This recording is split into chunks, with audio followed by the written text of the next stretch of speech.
Hi, this is Derek Murphy of creativity.com.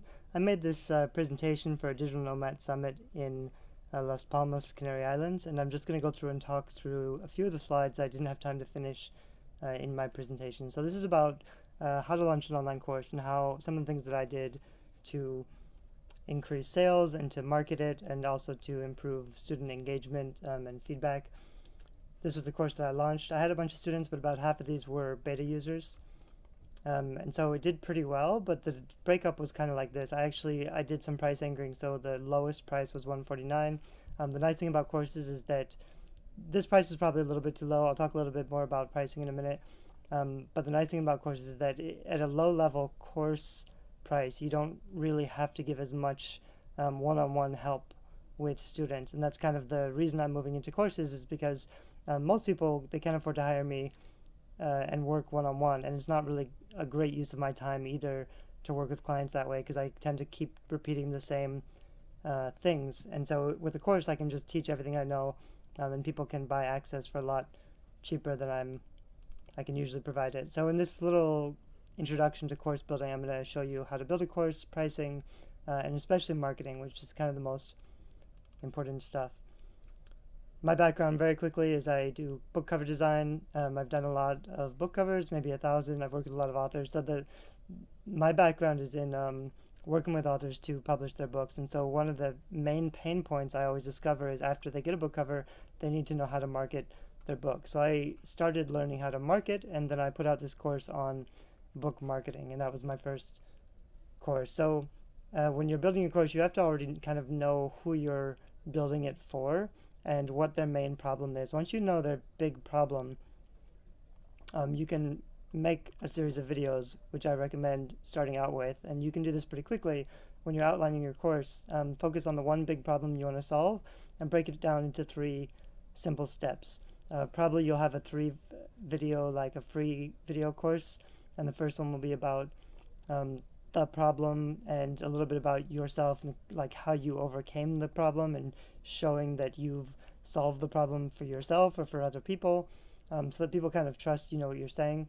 And then you can go into common mistakes to kind of hit the fear a little bit. You show them, like, people don't really know their education boundaries, so if you show them, they may think they need to know something, but they may not know what's wrong or what they're missing. So you kind of have to tell them what what's lacking in their field of knowledge, and what's going to make the difference. And then you just provide the solution, which is like, this is how you solve the problem. And generally, I like to break that down into 3 stages, because I think if you focus on making it easy, like 3 simple steps to whatever, achieving your goal, that's not so intimidating. Whereas if you have a huge course with lots of materials and content, it can be a little overwhelming. You can still take this 3 stages and subdivide it into many levels, but I would try to focus on, it could be 3, it could be 5 or 7, but I definitely like a short step-by-step process to make it look easy, and then you can do the subtopics. I also recommend you should outline it pretty quickly, and then you can actually go through and make, these subtopics. Basically, you're just sharing what you know about all these subtopics for maybe like a minute or 2, and you can make 10 or 20 videos in a day and upload them all to YouTube, and then you've basically practiced. I recommend recording them as practice and putting them up on YouTube right away, because one of the big things that'll limit you in building your course is that you wait until it's perfect, or you're worried about not being professional enough. But if you just put videos up on YouTube, not only do you get over some of that limitation or fear of being out there and being visible, but also you'll be able to tell really quickly which videos are the most important topics. So if you put out 30 subtopics, you'll find that 5 of them are getting most of the traffic. And so those are topics are much more valuable and in demand. You could break those topics into smaller fields or make a whole course just about those subtopics. So it's kind of an easy way to find the right keywords and the right topics for your course, like what people are actually searching for. This is the first graphic I put up, which was okay, but I was trying to sell it too hard, and I also found out that everybody hated this guy. So before I started selling it, I put up some graphics like this, and people were like, I hate this guy, I won't trust this guy, I won't buy anything from you. So luckily I found that out, and I changed the graphic. So that's something that's kind of important to know. When you're doing a course, though, you want to pre-sell it if you can. Just put up a landing page, drive some traffic to it, do like a special early bird beta tester access only. See if people actually pay for it. And if they pay for your idea, even if you sell, some, or if you spend $100 on advertising and you get 10 sales at $100 each or something, you can figure out whether or not you're going to be profitable with this course if you just pre-sell a few. If you can't get any buyers and you're wasting advertising and nobody's buying, then it doesn't really matter when you finish the course because the page isn't converting anyway. Don't try to be perfect. Put up Derek Halpern's told me at a conference, you really should just put up like 3 shitty videos and put a price tag on it and just start, because you're never going to be the best at everything when you start something new for the first time. But building a course or building courses, it is a really strong business model. People are making a lot of money with courses, but you have to start somewhere. You have to start with what's comfortable for you, and you can't expect to be amazing or polished or perfect the first time you put something out. Also, people it's nice to have glossy, pretty videos, but really it's all about the content. So as long as you have good content, I wouldn't overly worry about like lighting and everything. Sound is really important though. This is my improved graphic where I have a little more scarcity. I have 80% off, early bird bonuses, first 50 people, and it's a little just a cleaner, nicer image. I use Teachable. I'm not going to talk too much about that, but basically Teachable is a platform you put on your own WordPress site or blog, so that you have to drive all the traffic, but you also keep a lot more of the sales. And they have monthly pricing, and depending on the level that you're paying, you will pay less of a percentage to Teachable. Udemy is more of a big marketplace for an online school where there's lots of students already there. So if you have no platform, it might be smart to put some stuff on Udemy just to get some visibility. But I would try to get them back on another list or another offer or something. But I mean, ideally, like I'll show you some ways you can build a big list really quickly, and that's what I would do. And then just use Teachable, because if you have your own list, you're driving the traffic anyway. You want to be keeping as much of the profit as you can. Oops. So quickly, some pricing things. I learned this from Jeff Goins. I'm pretty sure this is the right way to do it, but you would probably want to check his material, which is really good. Basically, there's a mental gap between 20, 50, 100, 200. So if you're going to charge anything over $50, you might as well charge $100, because if it's 60 or 70 or 80 or 90, people would have paid 99. So you might as well just go all the way up, and kind of the same for each of these gaps. So instead of like, if it's lower than 200, that's like in one price gap, but if it's above 200, that's kind of all the same to people. So if it's 239 or 342 or 449, people are going to pay up to like 449, 499, because you're going to get as many sales at the higher price point. So you want to get as close to these numbers, just like under these numbers, as you can. Anchoring is just putting some higher price things. Like I did some client stuff, so you could buy the course for cheap for $149, or you could hire me to do everything for you for $2,449.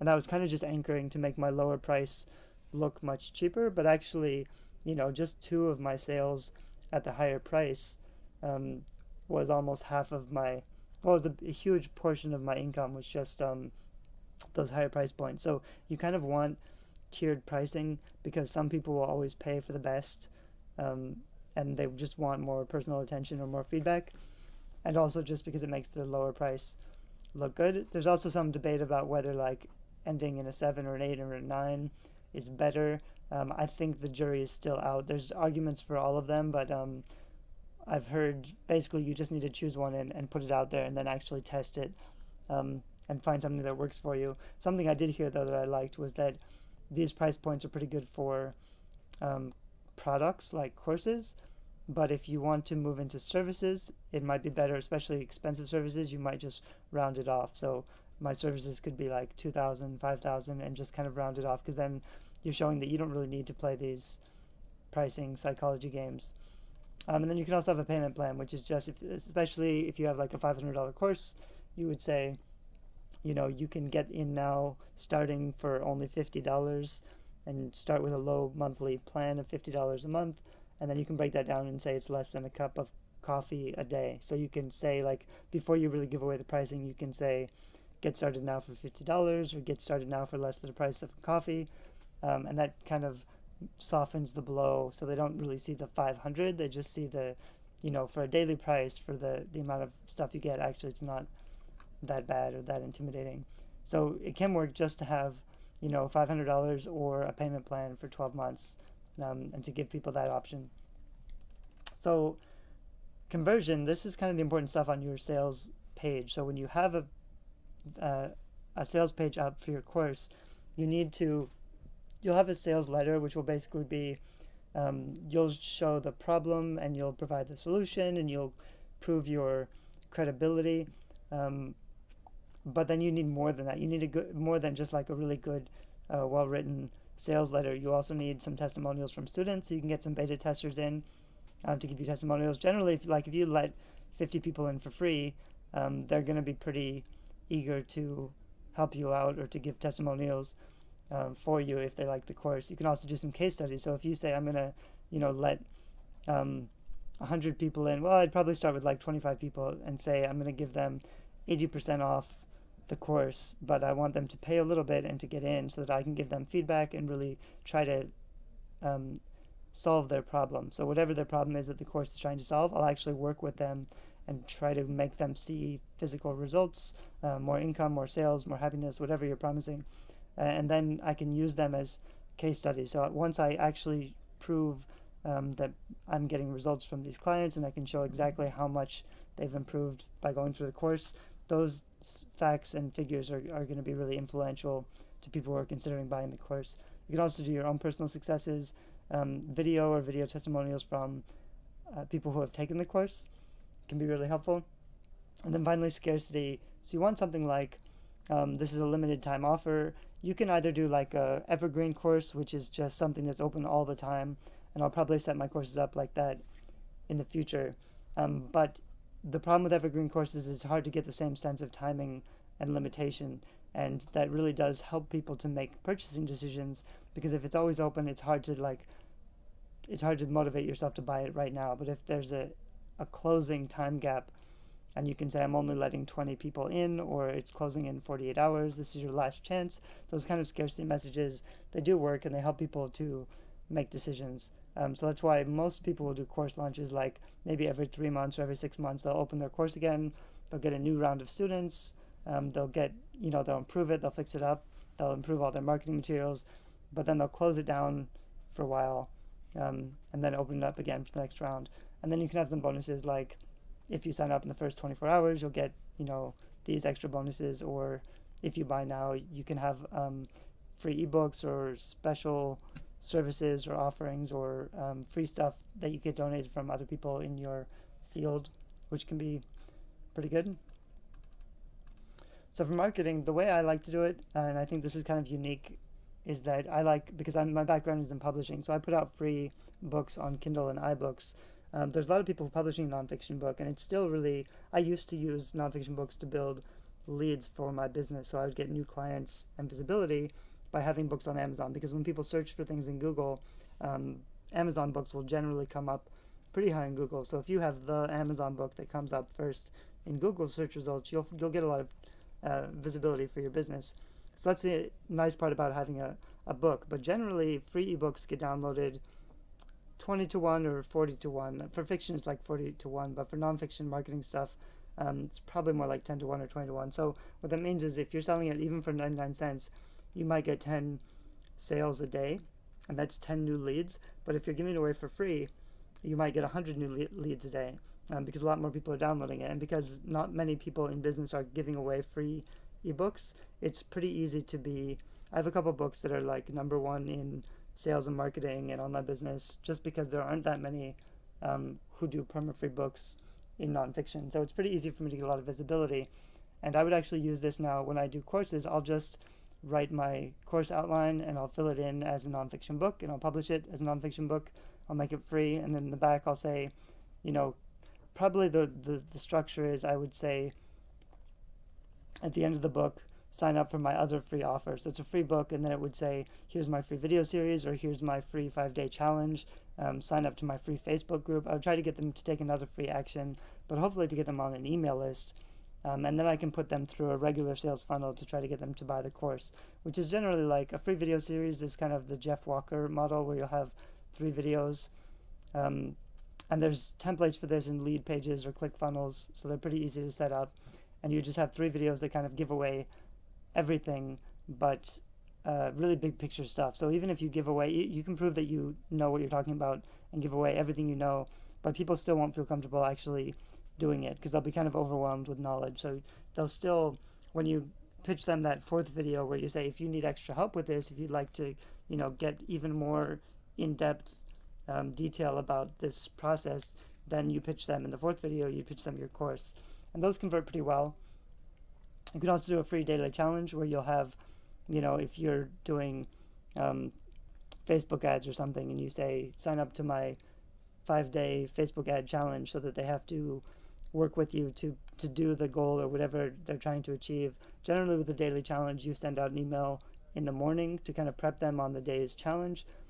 Try to get them to go to a Facebook group or a specific post in your Facebook group where you're doing the challenge, where they can actually post what they're working on and get feedback from you. And then like a wrap-up post at night and telling them what tomorrow's challenge is going to be. So it's pretty engaging. If people sign up for the free daily challenge, you should get a lot of engagement, and it's okay to email them twice a day because you're really, they know this is a limited time thing. But then at the end of the free daily challenge, after you've provided a lot of value, you can then try to pitch them your course. You're basically you have to get on the radar first so that they know about you, and then you have to prove your value for free before you try to ask for money. And so these are kind of ways that you can do it, free stuff.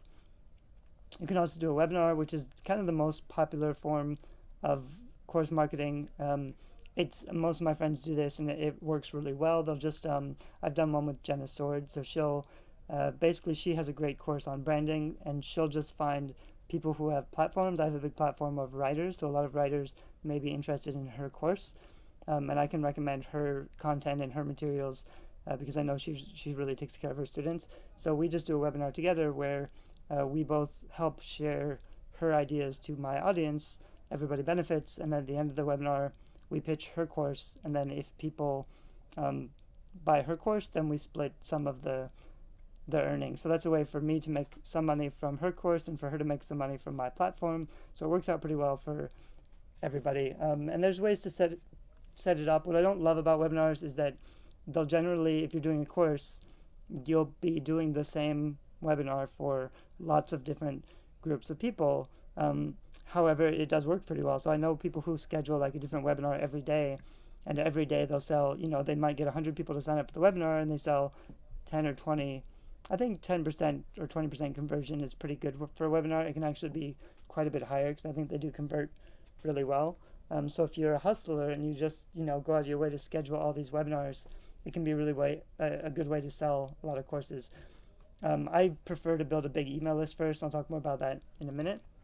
The other way to do it is just have JV partners or affiliates who sell the course for you. And you have to kind of build up a relationship probably before you can pitch your course to people. But if it's a great course, like I probably won't look for affiliates yet because I'm still kind of new. Even though my first course did pretty well, I still feel like I have a lot of bugs to work out. So when I get to the point where my course page converts really well, and I can say, I drive traffic to it and it converts at this rate, and I made this much money with it. If I can really prove that my course has value and it's working, then I'll start to reach out to my friends in the publishing industry and ask if they would like to help me share it, like once I've exhausted my own network. However, I really like list building, and so I do giveaways for list building. So free books and giveaways are kind of my specialty. And the way I'll do it is just, for example, if I'm going to do something about book marketing, I can package 10 best-selling books about book marketing together, and I can give them away. I could even do something like, because I do author services, I could say win $5,000 worth of author services or publishing services. I can do a book cover, editing, marketing, all that stuff. So someone could see that really juicy prize, and I would just use Facebook advertisements to put that giveaway in front of the right people, and they would sign up on my list to win the big prize. I've also done this, like when I rented a castle for a writing retreat, I just said, who wants to win a free month in a castle? And people really like that idea, so they share it. The bigger prize and the bigger, the more fun the idea is, the more people really want to win it. Because the way I use King Sumo, and the way King Sumo giveaways works is that they'll sign up for your list to win, but then they get more entries if they share it they get more entries if they get other people to sign up with their special link. So if they share on Twitter and Facebook, and if they keep sharing, and you can remind them like every week, you're running out of time, you better keep sharing if you want to win. And that way they'll keep pitching your thing for you, and you'll keep reaching more people, and you'll get a pretty big list of highly targeted, especially if it's a giveaway like for fiction, I'll give away a package of 10 dystopian time travel novels if I'm writing a dystopian time travel, and then I know that the readers who are interested in those books are going to be really interested in my book. So I can build a very specific list for almost any topic or genre or business when you're starting to launch something. This is when you're going to launch a course. After you've built a list, then you need to do an email sequence. And I kind of did a half-assed one.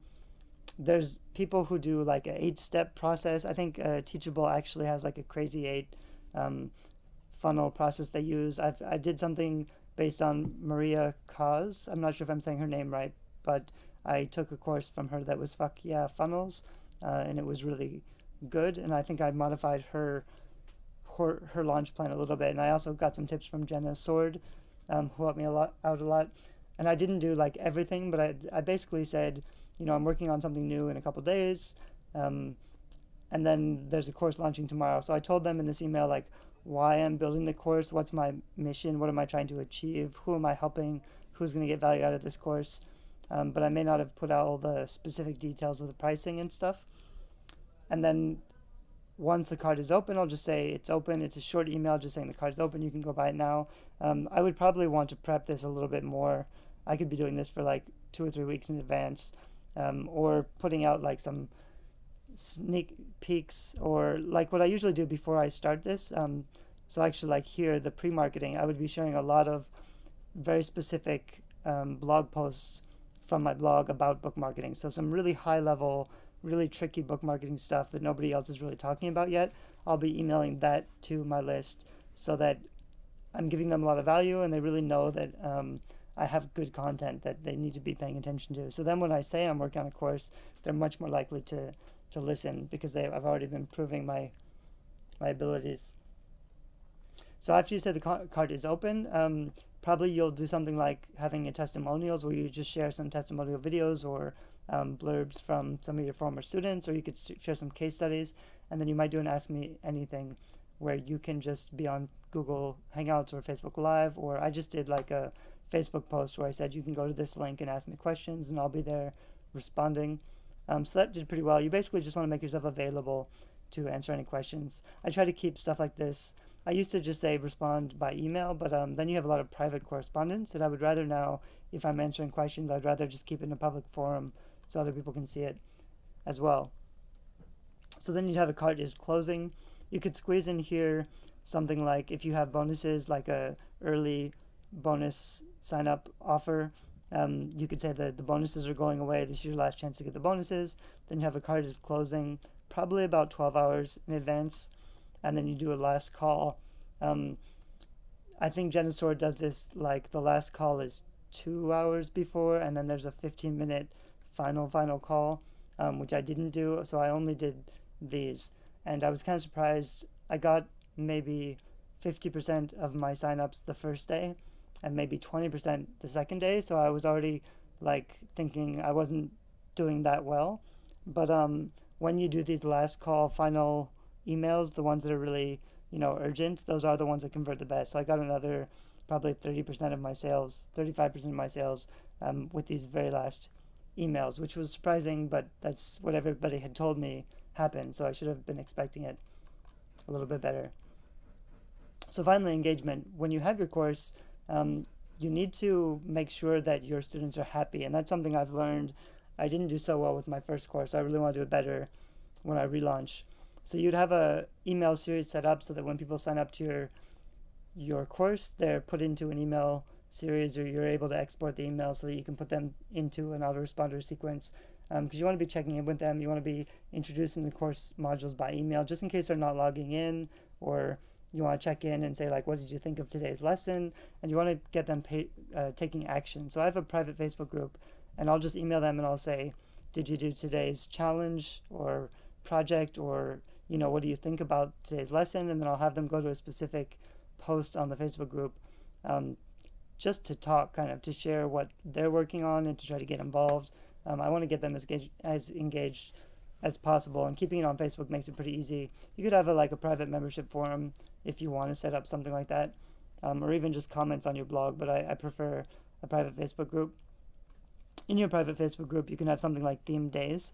So you do like every Saturday is a certain kind of day, like people share what they're working on, or people share their weekly goals or their weekly successes, just so you have some routine in your group. I think that's really important, and you can change these up and see what works for you.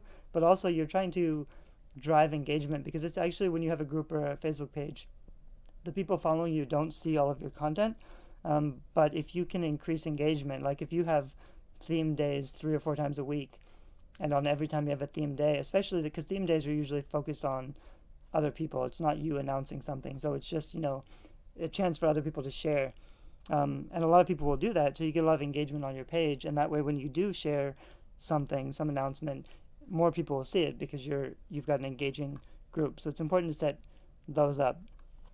And you can also just have challenges where they have to do something, like in your course, after they finish every module, you should have a very specific thing for them to do. And you would actually, in future videos, I'll try to focus less on giving content with videos and teaching and training, and I'll try to focus a lot more on having them do something. So I'll try to teach them as quickly and simply as possible, and then it'll focus a lot on them actually applying and doing and posting for feedback, and me giving them feedback, because I think that's probably it feels more valuable, and they feel like you're listening to them, and it probably actually is more helpful than just absorbing a lot of stuff and never taking action, because with your course you really want to make sure they're taking action and seeing results, because that's how you're going to get happy students.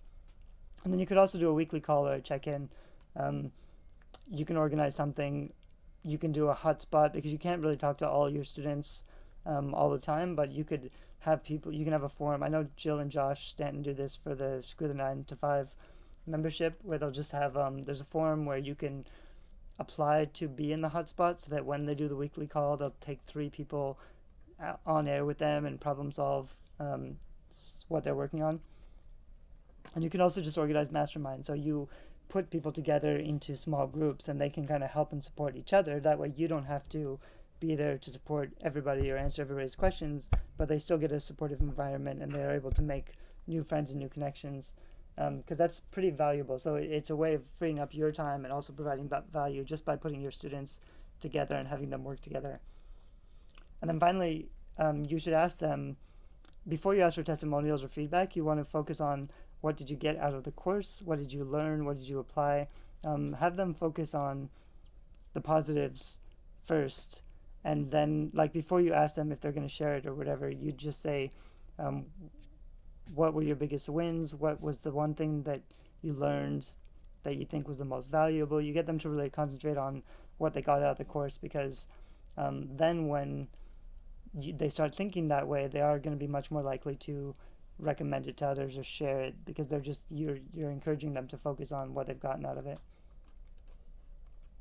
Okay, so that's all I have. I'm going to end this video. This is my website, my email. I'm going to turn this into probably a little course or something as a bonus on my website for people who sign up for Teachable, which is the platform that I use. So you can check that out. If you have questions about courses, you can email me and ask. Thanks. Bye-bye.